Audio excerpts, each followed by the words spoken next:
Bienvenidos al curso de investigación de accidentes, incidentes, enfermedades ocupacionales o enfermedades laborales. Este es el curso por el cual nos acompañamos el día de hoy, ¿sí? Cuando nosotros hablamos primero de investigación de accidente, incidente y enfermedad ocupacional, tenemos que tener en consideración que primero en el Perú existe la normativa legal, ¿cierto? Existe la ley 29783, donde nos da justamente todos los lineamientos de gestión preventiva y en algunos casos herramientas de gestión correctiva, ¿cierto?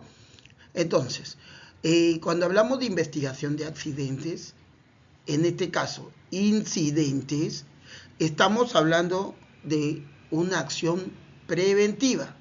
Muchos creemos hasta cierto grado de que una investigación es una herramienta solamente de control reactivo, ¿cierto? O sea, de que hacemos o realizamos ahora algo después de que ya hubo un daño, una lesión a la persona, una pérdida material, una obstrucción al proceso, un impacto al medio ambiente o también una enfermedad ocupacional, ¿de acuerdo? Entonces, muchos creemos eso, ¿no? Pero recalco, cuando hablamos ya hoy en día, 2025, de incidentes, pues hablamos de preventivo, ¿sí? Hablamos de prevenir justamente eso que acabamos de mencionar, prevenir la materialización del daño, de la lesión, de la pérdida, ¿de acuerdo? Entonces, ahí es que nos vamos a enfocar hoy en gran parte. ¿En qué? En investigar para prevenir, ¿no? Cumplir con el procedimiento que tenemos en Confipetrol nosotros, ¿no? En Confipetrol nosotros como parte de la organización, como parte del compromiso de mi generación de cultura y seguridad preventiva, de compromiso a asumir mis responsabilidades en materia de participación activa en la investigación. Yo como trabajador, yo como componente del comité, yo como componente de la línea de supervisión, yo como componente de la línea gerencial. Todos en la organización tenemos un rol muy importante en la investigación, ¿de acuerdo? ¿Sí? Bueno, ya hablando propiamente ya de la materia, ¿no? La investigación es un proceso sistemático que nos va a conllevar ¿a qué? A identificar causas. Causas inmediatas, lo que se ve de manera inmediata, causas básicas, lo que conllevó a que se genere la causa inmediata, y la causa origen, la causa raíz, que justamente es literalmente el nido, es donde nace justamente ya la materialización secuencial del evento no deseado. ¿De acuerdo? Entonces, es un proceso sistemático que nos va a ayudar justamente a eso, ¿no? A identificar las causas, los factores y las circunstancias que conllevaron a que suceda o que se evite, que primero que suceda y que se evite, bueno, previamente que se evite, que nos va a llevar a que se evite, ¿cierto?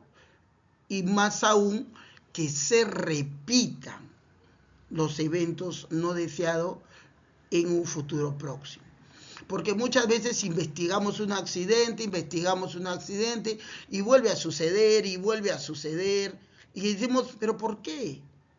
Si entendemos que haciendo la investigación ya vamos a evitar daños, pérdidas, obstrucciones a futuro, porque estamos investigando.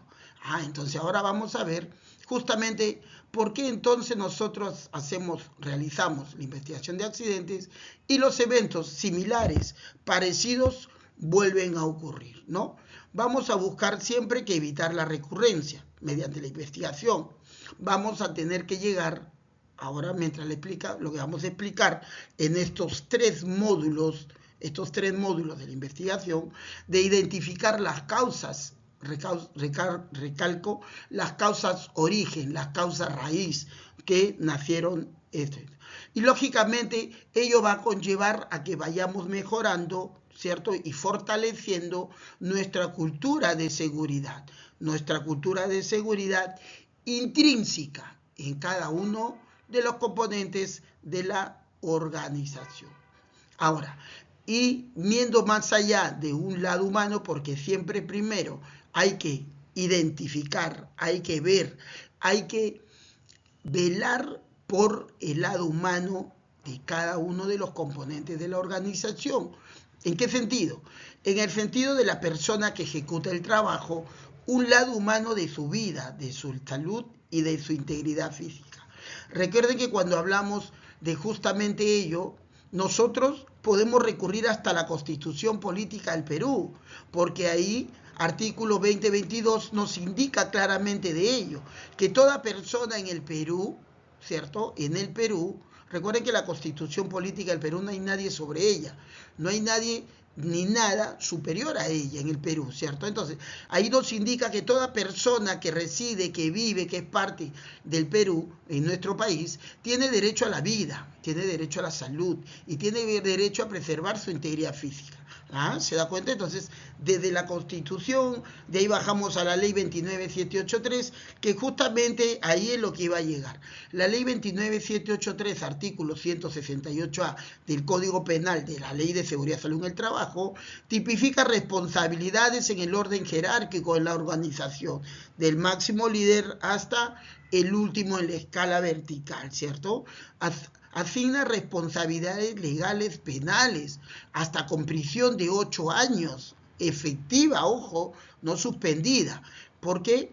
Por ser participante activo, directo, indirecto, de un evento no deseado, o sea, de un accidente con lesión a la persona. Entonces, todos nosotros hoy en día, tenemos que ser parte del sistema de seguridad, del generador de la cultura de seguridad, por un tema humano, primero por la persona, segundo por la familia de la persona, por los hijos. Entonces, por eso nosotros tenemos que ser participante activo.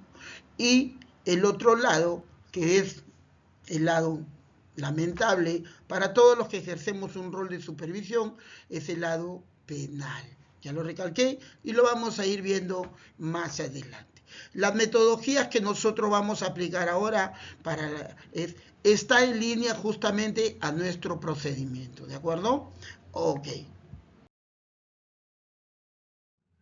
Como mencioné, vamos a dividir en 3 módulos nuestro curso de investigación. Empezamos con el primer módulo. En ella, primero tenemos que saber que nosotros, en nuestra organización, en Confipetrol, tenemos nuestro procedimiento de reporte e investigación de incidentes y enfermedades laborales, ¿sí? Entonces, ¿cuál es el HCQ 0 Seguridad Salud Ocupacional 1P4, ¿sí?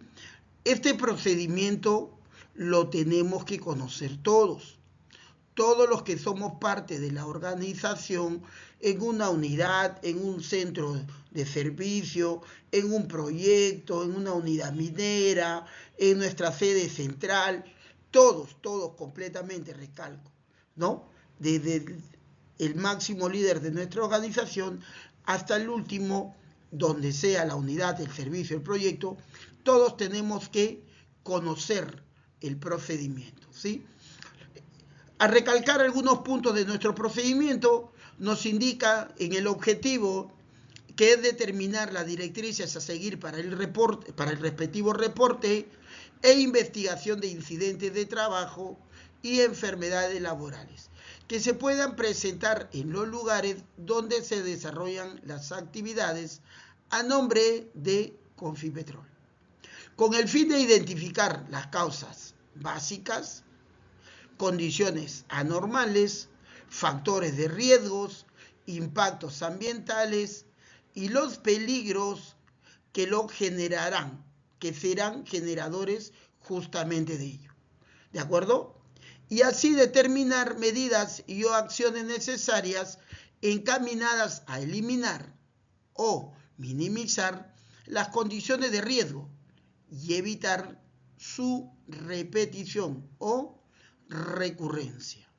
Eso es el objetivo de nuestro procedimiento y teniendo alcance, este procedimiento será aplicado para todos los incidentes de trabajo y enfermedades laborales que sucedan durante las actividades desarrolladas por personal de Confipetrol, contratista, socios y visitantes.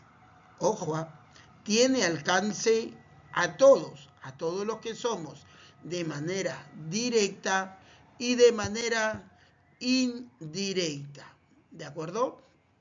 Entonces, a contratistas, a socios y a visitantes en todas las áreas o en desarrollos de actividades. ¿Sí? Entonces, esto es el alcance, el objetivo y el alcance. También nuestro procedimiento, lógicamente, tiene definiciones y abreviaturas. Por ejemplo, nuestro procedimiento está alineado, ¿no?, a la ISO 45001, versión 2018, por ejemplo, ¿no?, que en ella nos dice que el suceso que surge del trabajo o en el transcurso del trabajo que podría tener o tiene como resultado lesiones y deterioro de la salud. En ella incluye los cuasi accidentes, incidentes peligrosos de alto potencial y los accidentes, teniendo como también descripción incidentes operativos, incidentes no operativos, incidentes con daño material, incidentes de trabajo, incidentes peligrosos, incidentes ambientales. Ojo, a todo abarcamos, ¿de acuerdo? Y así, de esa manera, como ya, cada uno de nosotros ha recibido este procedimiento, ya en su momento ha sido participante activo de la difusión y ha recibido también la difusión de nuestro procedimiento, ¿sí? Igual, ya en los próximos días vamos a volver a realizar también la entrega, el alcance y la difusión de la misma como recordaris. ¿De acuerdo? Ok. También es importante resaltar que el reporte de investigación de incidentes en nuestra organización se realizan bajo las siguientes etapas. Repito, el reporte de investigación de incidentes en Confipetrol tiene 3 etapas. La primera etapa, atención y reporte. La segunda etapa, recolección de información. Y la tercera etapa, análisis de causas y generación de accidente. Esto es lo que vamos a desarrollar ahora en el segundo módulo, ¿sí? En el segundo módulo vamos a desarrollar todo ello. En el primer módulo estamos desarrollando el alcance, la descripción del procedimiento y algunos conceptos, términos que nos vamos a asociar justamente, tener en claro, para justamente llegar a esta etapa, ¿de acuerdo? Entonces, etapa número 1, atención y reporte. Consiste en la atención inicial. No podemos realizar nada, no podemos hacer nada, por decir, Dios no quiera, ocurrió el evento no deseado, ¿de acuerdo? Y en ese momento, ya, ¿sabes qué? Convoquemos al comité. Oye, todavía no convoquemos al comité si no hemos atendido, si no hemos puesto a buen resguardo a las personas, si no hemos encaminado la atención de salud de la persona, ¿de acuerdo? Entonces, lo primero es la atención inicial. Después que ya todo está encaminado, más aún si hablamos de lesión a la persona, por ejemplo, ¿de acuerdo? Después de ello, ya ok. ¿Seguimos con qué? Con la notificación inmediata, ¿de acuerdo? Repito, una vez ya haber realizado la atención inicial, pasamos recién a la notificación inmediata. Una vez de haber ya comunicado de manera inmediata, mediante celular, mediante, lógicamente, la llamada, mediante el mensaje, eso es lo inicial.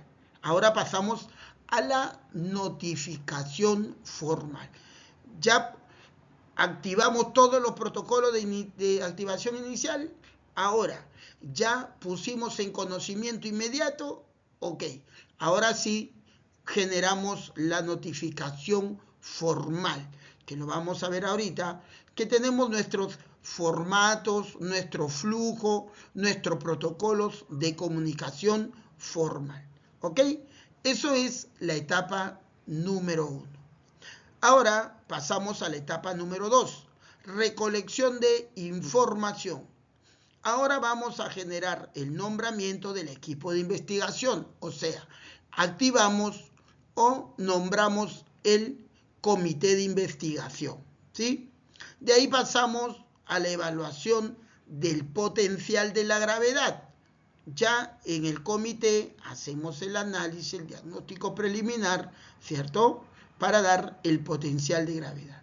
Y de ahí pasamos a la recopilación de la información. Una de las etapas más importantes en un proceso de investigación. ¿Cuál? La recopilación de la información, que también más adelante vamos a desarrollar en qué consiste, cómo debemos realizarlo, cómo está compuesto, ¿cierto? Bajo nuestra metodología, bajo nuestro procedimiento, ¿cierto? Por ejemplo, en las 4P, ¿no? En las 4P. Pero ahí lo vamos a ir viendo más adelante. Y de ahí vamos a generar la línea del tiempo, en el antes, en el durante y en el después, ¿sí? Y de ahí el análisis de causas y generación de acciones. Análisis de causas, que también lo vamos a desarrollar más adelante, cómo vamos a hacer nuestro análisis causal. Generación de acciones inmediatas, posterior al incidente y, lógicamente, las lecciones aprendidas. Lecciones aprendidas que tienen que sostenerse, mantenerse en el tiempo y ser efectivas. Y el costo del acontecimiento, porque tenemos costos visibles y costos ocultos, ¿sí? Costos que muchos de nosotros desconocemos, por ejemplo, el daño a la imagen. El daño a la imagen es un costo que muchos de nosotros no cuantificamos, no identificamos. Entonces, ello también, por poner un ejemplo, es un costo muy alto para la organización, el daño a la imagen, ¿no? Ok, como decía hace un momento, tenemos también dentro de nuestros procedimientos los anexos, ¿no? La formalidad. Por ejemplo, tenemos el F9, que es el reporte inmediato de incidente o falla de control. Tenemos el F285, que es el formato de lecciones aprendidas. Tenemos el F284, que es la alerta HCQ. El F10, que es justamente el formato de reportabilidad de investigación de incidentes. Tenemos el F282, declaración escrita de incidente, en este caso para Perú, ¿no? Nuestro país. Formato de aplicación libre, en este caso para Colombia.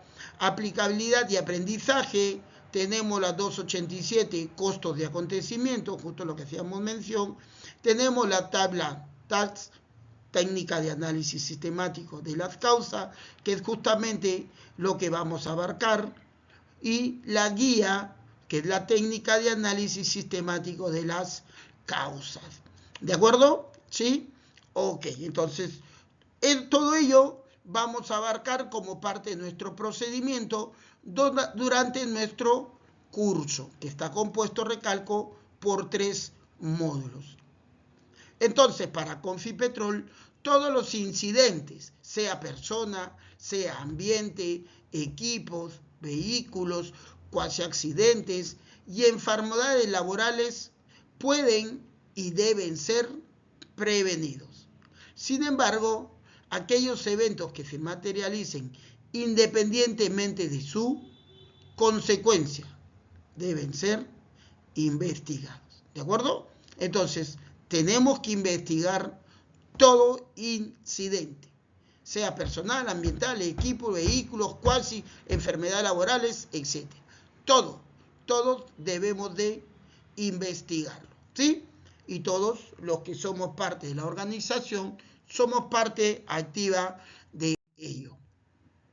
Ahora, como bien lo vimos hace un momento, tenemos primera etapa, atención y reporte.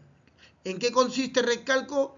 En la atención inicial, abarcando ocupacional, gestión ambiental, medio ambiente, incidentes ambientales, todo como bien lo acabamos de mencionar, tenemos que abarcar. Describimos propiamente la actividad, las responsabilidades en el punto número 8, en el punto 8, en el ítem 8, abarca justamente las responsabilidades en cada una de sus etapas, ¿de acuerdo? ¿Sí? Por ejemplo, también en la etapa 2, proceso de reporte, notificación inmediata. De la misma manera también tenemos la materia que abarcamos, la actividad, los responsables, la responsabilidad y los responsables, y los registros que aplican para ello. Y en la etapa 3 también, por ejemplo, en la notificación formal, también abarcando incidente ambiental, incidente ocupacional, todo. Y ahí también abarcamos las responsabilidades, los responsables y los registros que aplican, los formularios, registros que aplican justamente para la tercera etapa, que es la notificación inmediata. Ahora, todo lo que vamos conversando, todo lo que vamos a abarcar más adelante, aquí justamente tenemos una dinámica de una recreación de un evento. ¿Por qué se genera en el antes? ¿Cómo se genera en el durante? ¿Y qué conllevaron a que se genere? O sea, en el después. Prestemos atención que con esto vamos a tener una idea más clara o reforzar nuestro conocimiento de lo que ya conocemos y de lo que se viene más adelante.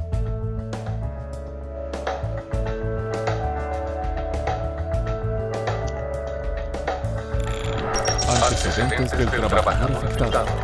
Héctor Panquilev Ochoa, 22 años. Rieger, constructora Río Mapocho Limitada. Circunstancias del accidente. Fecha, primavera 2013. Hora, 9:15 horas. Horas trabajadas en el momento del accidente, 1 hora. Actividad, colocación de cajones prefabricados de hormigón. Lugar del accidente, región metropolitana.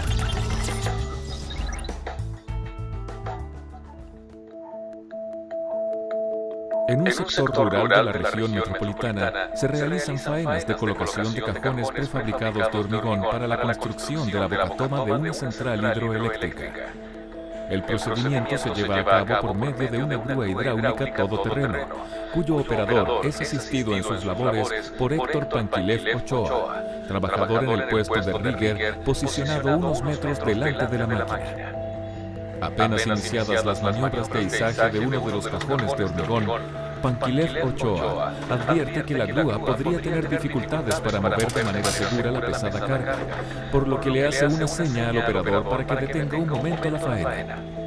Hecho aquello y constatando la inexistencia de vientos entre los elementos de apoyo al izaje, el trabajador decide ayudar con el traslado de la carga sosteniéndola de la cadena de sujeción. Una vez que tiene la cadena bien firme, le da el vamos al operador de la grúa y este procede a reanudar la faena.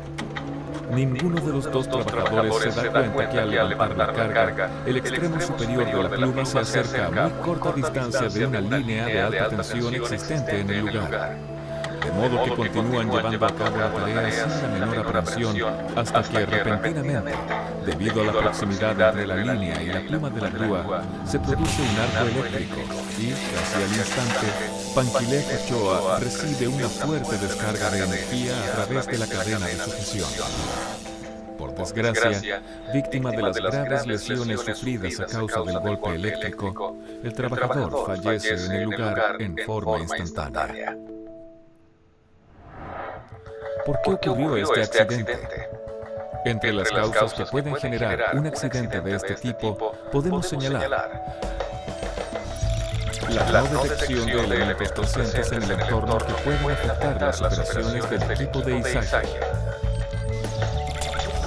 la transgresión del límite de distancia segura respecto de líneas eléctricas, ya sean de baja, media o alta tensión, la inexistencia o no aplicación de un procedimiento de trabajo estandarizado, la ausencia de planificación de los trayectos de desplazamiento de la carga suspendida, la falta de control en la aplicación del procedimiento de trabajo, la escasa competencia del personal, tanto para la operación de equipos como para la ejecución y supervisión de las medidas preventivas requeridas, la no utilización de vientos para direccionar el trayecto de la carga suspendida, el uso de vientos fabricados con materiales conductores. ¿Qué medidas de control se pueden aplicar para evitar la ocurrencia de un accidente similar? En primer lugar, se debe capacitar a todos los trabajadores que participan de forma directa o indirecta en faenas de izaje de cargas, particularmente en lo que dice relación con las medidas preventivas para evitar accidentes. También se debe capacitar a todos los profesionales y supervisores a objeto de que puedan llevar a cabo controles operativos oportunos y eficientes. Previo al inicio de las faenas, la organización deberá contar con un procedimiento de trabajo que aborde los peligros asociados al traslado de carga suspendida, poniendo especial énfasis en las distancias de seguridad requeridas en presencia de líneas eléctricas aéreas. Respecto de lo anterior, un elemento preventivo fundamental será la planificación de los movimientos de la grúa. Esto debe hacerse en consideración a la capacidad operativa del equipo, el peso de la carga, las distancias de izaje y los elementos del entorno. Durante la operación deberá existir una permanente coordinación entre faenas que se realicen en paralelo, a fin de reducir el riesgo colateral entre ellas. En caso de que se activen las alarmas o alertas de los dispositivos de seguridad del equipo, limitadores de carga, limitadores de velocidad, etc., estas deben ser rigurosamente respetadas. Si se opta por el uso de vientos para direccionar la trayectoria de la carga durante los izajes, dichos elementos deben estar confeccionados únicamente con materiales que no conduzcan la electricidad. Por último, los equipos de izaje y sus componentes deben someterse a mantenciones preventivas y correctivas periódicas de acuerdo a las especificaciones técnicas del fabricante. ¿Ok? ¿Sí? Vemos, ahí hemos visto ese evento no deseado y algunas causas que conllevaron al evento, ¿no? Hemos visto algunas causas inmediatas y hemos visto algunas causas básicas. Entonces, lamentablemente, hoy en día es muy frecuente estos tipos de eventos.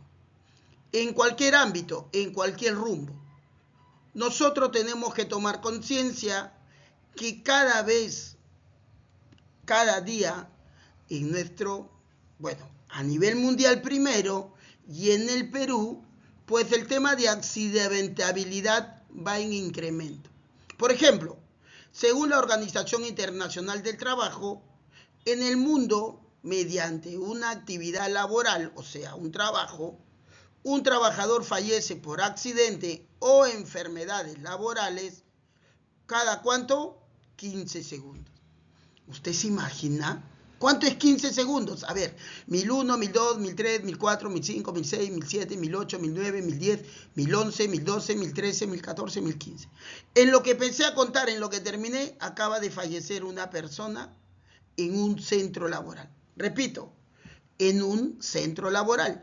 No estoy hablando, ojo, que enfermedades comunes, ataque al corazón, no. Estoy hablando un accidente laboral en un centro laboral, cada 15 segundos. En el Perú, un trabajador muere a causa de un accidente de trabajo cada 2 días. Ojo, eso es formal, lo que dice la página del Ministerio de Trabajo. Pero en el Perú existe mucho trabajo informal. Entonces, no es cada 2 días, es diariamente. O sea, diariamente en el Perú, en nuestro país, cada uno de nosotros parte a un trabajo y ya no regresa a casa. ¿Se imagina? O sea, a ese nivel estamos llegando. Por eso recalco que también ahora nuestra herramienta de gestión de investigación de accidentes también puede contribuir y va a contribuir a reducir estas estadísticas. Pero eso en gran parte depende principalmente de cada uno de nosotros. Y segundo, de que acatemos justamente en línea a ello todo lo establecido en nuestra organización, ¿sí? Esta estadística tiene que cambiar. No es posible que en vez de reducir, se incremente. No es posible que en vez que digamos que una persona cada, no sé, tantos días recién va a tener una lesión. No, acá estamos hablando 15 segundos. Inaceptable. Entonces, cuando hablamos de accidente de trabajo, es todo suceso repentino que sobrevenga por causa o con ocasión del trabajo y que produzca en el trabajador una lesión orgánica, una perturbación funcional o una invalidez permanente o la muerte. Y también el incidente peligroso es todo suceso potencialmente riesgoso que pudiera causar lesiones o enfermedades a las personas en su trabajo o en su población.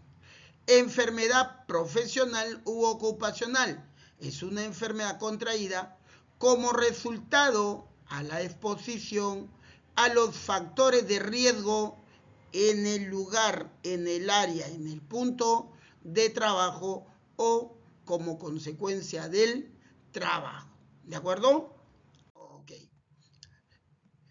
¿Qué nos dice nuestra normativa legal, sí, sobre los accidentes? Que se aplican según su gravedad. Los accidentes de trabajo con lesiones personales pueden ser, ojo, y lo dice nuestro procedimiento también, accidente leve es todo suceso cuya lesión sea el resultado de la evaluación médica que genera en el accidentado un descanso breve con retorno máximo al día siguiente a sus labores habituales. Eso es accidente leve. Accidente incapacitante. También de la misma manera lo dice la normativa nacional y también está tipificado tal cual en nuestro procedimiento. Accidente incapacitante, suceso cuya lesión sea el resultado de la evaluación médica que da lugar a un descanso, ausencia justificada al trabajo y tratamiento. Para fines estadísticos no se tomará en cuenta el día de ocurrido el accidente. Y según el grado de incapacidad, los accidentes de trabajo pueden ser total temporal, cuando la lesión generada en el accidente imposibilita la total utilización de su organismo. Se otorga tratamiento médico hasta su plena recuperación. Parcial temporal, cuando la lesión genera en el accidentado la imposibilidad parcial de utilizar su organismo, se otorga tratamiento médico hasta su plena recuperación. Parcial permanente, cuando la lesión genera la pérdida parcial de un miembro, u órgano o de las funciones del mismo. Y de total permanente cuando la lesión genera la pérdida anatómica, funcionabilidad de un miembro u órgano.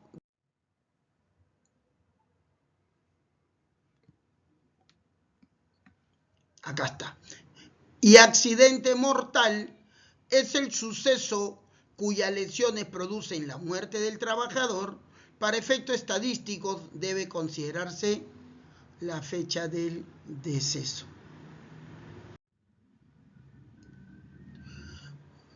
Un accidente es el reflejo de la falta de capacidad en la gestión de la empresa y no un caso fortuito, ¿sí? ¿Quién lo dijo? El profesor Kenneth Andrews, de la Escuela de Administración de Negocios de Harvard. ¿Cuándo? En 1953. A consecuencia de ello, un incidente menor es un síntoma de la incompetencia de la administración y gestión del riesgo. Y un accidente es un fracaso de la organización. La investigación de accidentes depende de ciertas características que debe tener el especialista de seguridad y el equipo investigador. ¿Cuáles? Por ejemplo, experiencia, o sea, tener el conocimiento de haber sido parte de los procesos, conocer los procesos sea de manera directa o de manera indirecta.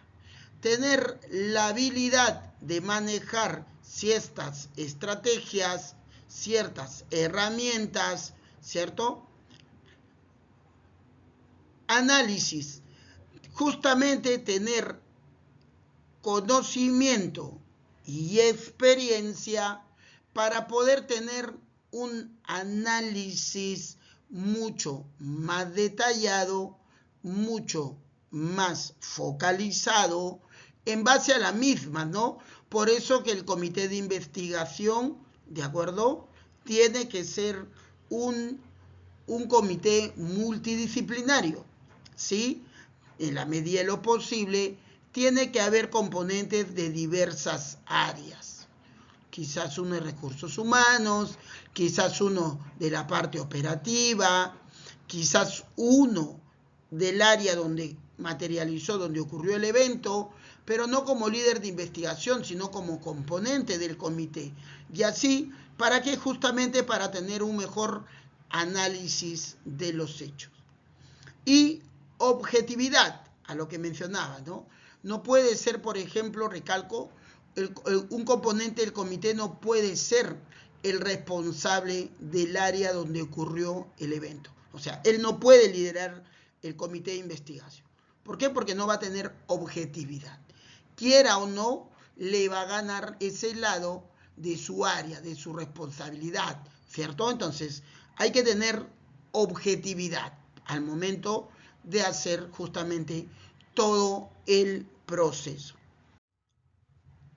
¿Por qué ocurren los accidentes?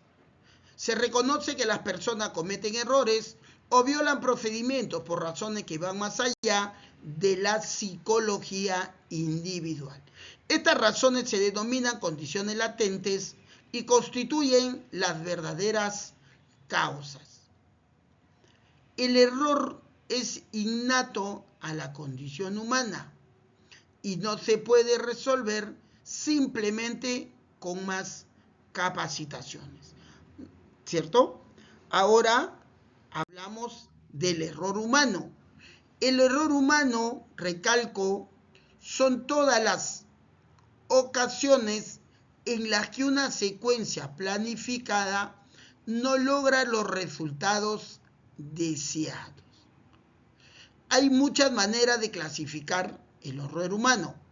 Ojo, ¿por qué? Porque nosotros podemos abarcar muchos factores externos, pero un accidente en el análisis causal, que lo vamos a ver más adelante, y algo lo mencioné hace un momento, ¿cierto?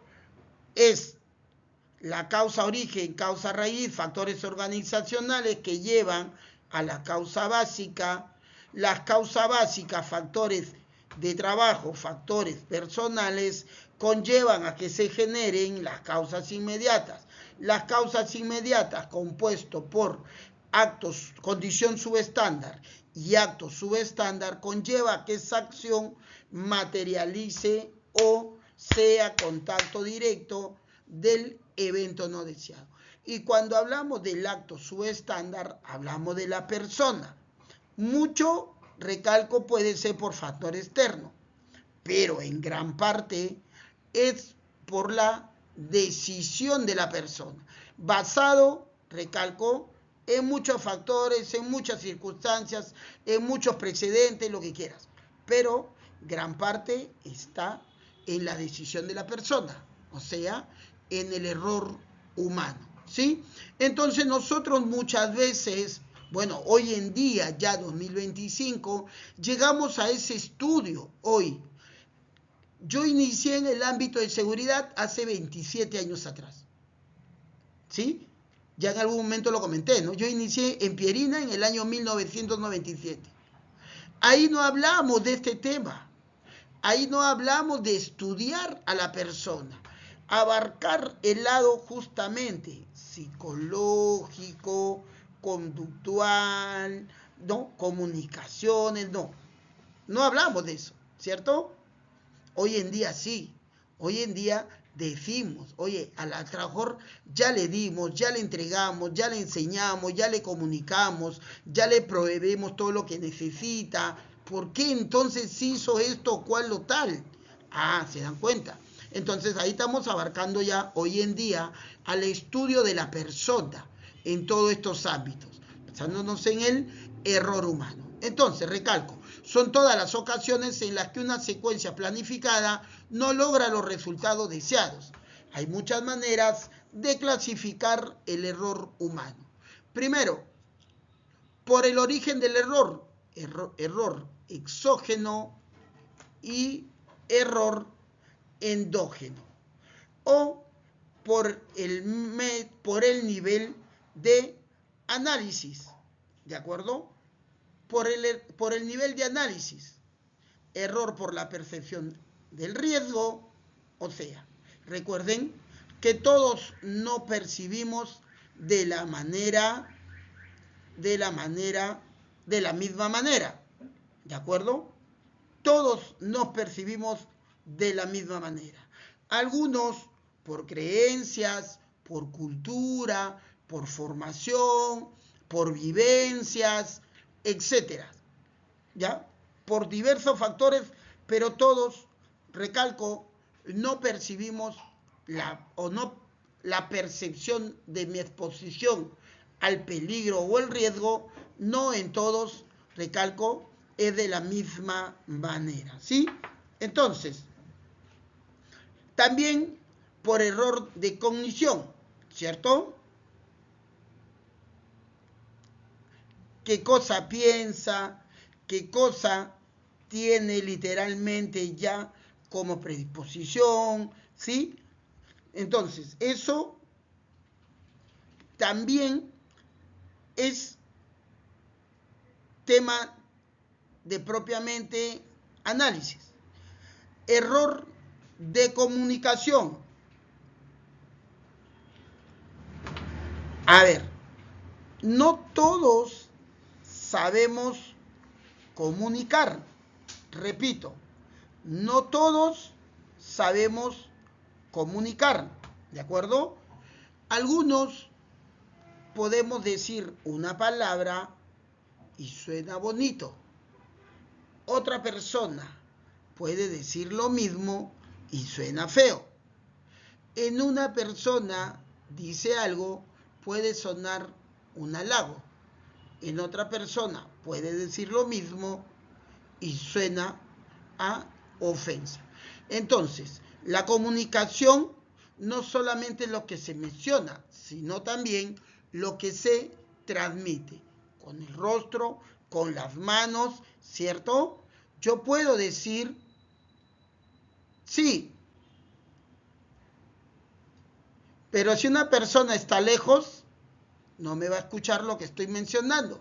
Solamente va a entender mi comunicación por lo que estoy haciendo el gesto o el movimiento. Sí, sí, pero le estoy diciendo con mi movimiento que no. ¿De acuerdo? Ok. Ahora, por el origen del error, bueno, cuando hablamos de error exógeno, ¿sí? Hablamos de temas de, por ejemplo, en materia psicológica, puede haber una persona con depresión, puede haber una persona con desequilibrio, ¿cierto? En su interna, puede haber por tema genético, por ejemplo, alteraciones genéticas, etc. Y cuando hablamos de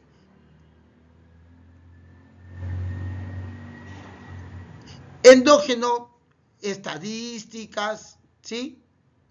Etc. A ver, ¿por qué nos equivocamos los seres humanos?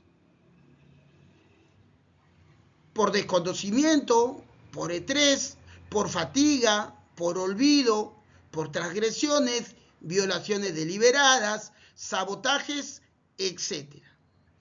Son diversos los factores, las causas que nos llevan a la equivocación. Los errores no pueden ser erradicados o eliminados. Errar es de humanos. Equivocarnos es parte de nuestro proceso de aprendizaje. Nos equivocamos, aprendemos. Cometemos un error, vamos adquiriendo experiencia. El error debe ser anticipado. Por eso que existen muchas herramientas, estrategias en materia de seguridad preventivas, proactivas, ¿de acuerdo? Que justamente eso nos van a llevar a prevenir, ¿de acuerdo? Los sistemas productivos deben estar preparados para o contra errores, ¿sí? Por ejemplo, ¿no? Si nosotros hablamos de hacer un trabajo de alto riesgo, ¿cierto? ¿No? Justo el otro día conversamos, decía yo, oye, o alguien me dice, ¿por qué tengo que tener un plan de emergencia? ¿Por qué tengo que tener un plan de contingencia? Si yo tengo ya herramientas de gestión preventiva, esto, el otro, tal cual. ¿Por qué? Si yo pienso en eso, quiere decir que estoy pensando que va a ocurrir el accidente. No. Recuerda que en materia de seguridad, siempre la probabilidad va a tener un riesgo residual. Siempre. Entonces, ese riesgo residual, por más mínimo que sea y por más controlado que esté, siempre puede materializarse, ¿de acuerdo? Entonces nosotros tenemos que también estar preparados si en caso falla, si en caso sucede, si en caso esto o el otro, ¿cómo voy a actuar? ¿Ah? Para justamente contrarrestar y evitar que haya mayor daño, lesión, etc. ¿De acuerdo? Entonces debemos también estar preparados para errores. No deben confiarse el 100% al desempeño humano. Entonces, la antigua visión del error, el error humano, es la causa de los accidentes. Para explicar el fracaso hay que buscar el fracaso. Encontrar en las personas evaluaciones inexactas, decisiones equivocadas y malos juicios. Ahora, ¿cuál es la nueva visión del error humano? El error humano es un síntoma de problemas más profundos dentro del sistema. O sea, lo que llego a identificar en primer momento es lo que cometió esa persona, es lo que hizo el otro señor, es lo que el otro dejó de hacer. ¿Pero por qué? Si analizamos, que es lo que vamos a ver ahora en los siguientes módulos, si analizamos vamos a terminar llegando a que todo nació ¿de dónde? Del sistema.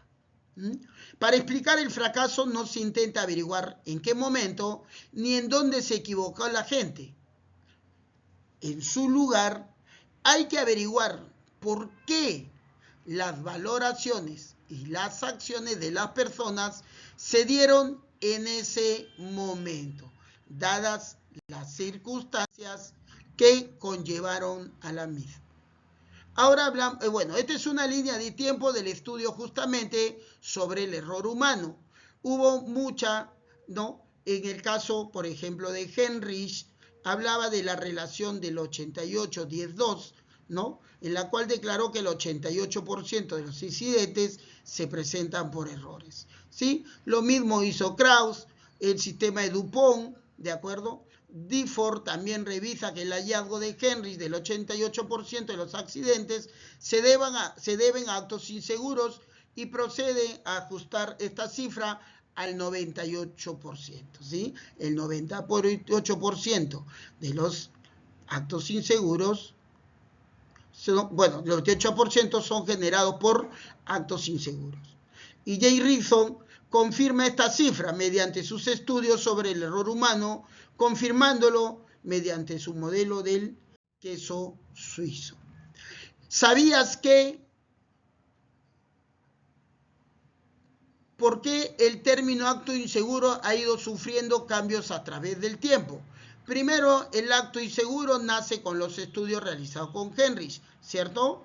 Después el acto pasa a ser de acto inseguro a acto subestándar. Nace con la aparición de los sistemas de seguridad y sistemas integrados de gestión. El término inseguro pasó a llamarse subestándar por el incumplimiento de una norma, procedimiento o lineamiento. Y ahora hablamos del error humano. Posteriormente, ya con los aportes de Rison y el queso suizo, el subestándar pasa a llamarse ahora error humano, que puede ser de tipo consciente o inconsciente, o por su factor precursor, pudiendo ser exógeno o endógeno, ¿sí?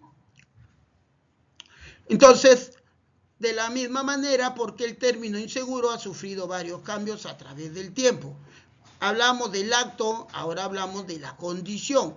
Antes también era condición insegura, de ahí, de la misma manera, pasó a condición subestándar, y ahora hablamos de barrera ausente o fallida, ¿no? Condición inseguro, ya lo conocemos, condición subestándar también.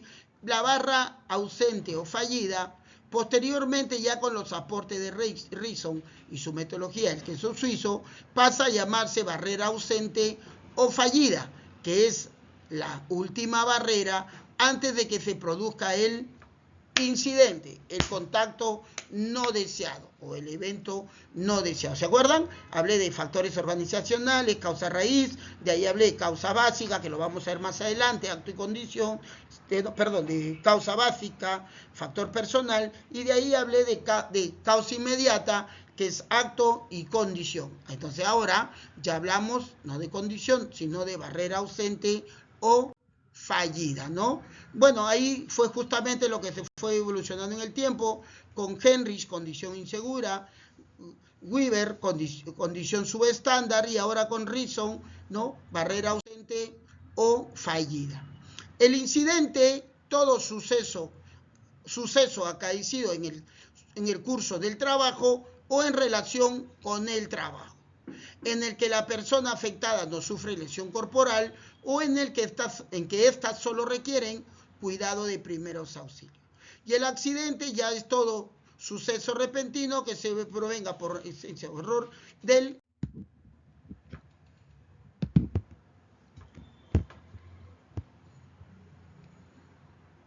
¿de acuerdo? Entonces, la energía potencialmente destructiva, si la energía utilizada no es deseada o es excesiva en la relación a las capacidades humanas, esta adquiere un potencial de daño.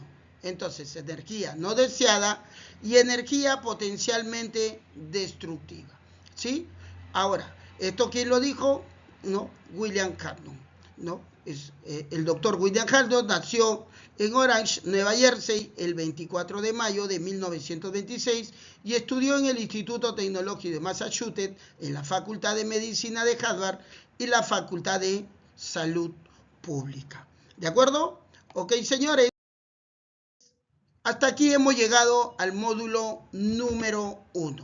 Ya hemos hablado conceptos, hemos abarcado lo que indica nuestro procedimiento de Confipetrol para justamente investigación de incidentes, accidentes, enfermedades laborales, ocupacionales, ¿cierto? Y hemos hablado del error humano, ¿no? ¿Por qué conlleva ello? El 98%, ya lo saben, ahora es del error humano, ¿no?